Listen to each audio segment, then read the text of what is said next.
नमस्ते मित्रांनो, लग्नानंतर होईलच प्रेम या मालिकेच्या होणाऱ्या 30 तारखेच्या एपिसोडमध्ये आपल्याला फारच धमाकेदार एपिसोड पाहायला मिळणार आहे।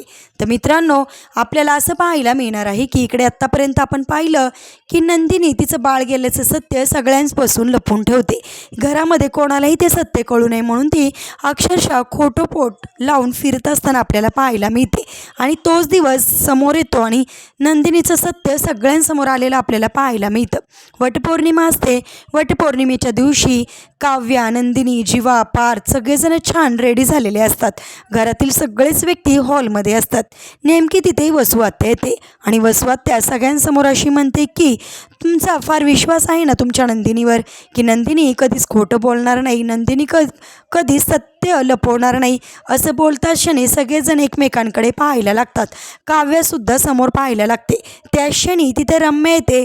रम्या हातामध्ये खोटं पोट घेते आणि म्हणते, हे काय आहे नंदिनी, हे खोटं पोट कोणाचं आहे?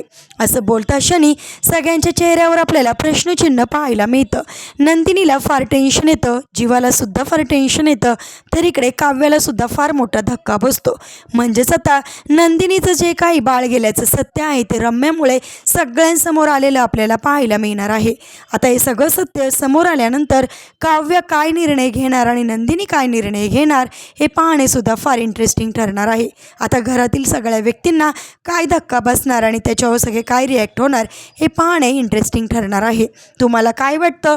सत्य समोर आल्यावर नेमकं काय घडेल? कमेंट करून नक्की सांगा आणि असेच मालिकेचे पुढील खास एपिसोड पाहण्यासाठी तुम्ही आपल्या रंजक मराठी चॅनेलला सबस्क्राईब करायला विसरू नका। थँक्यू।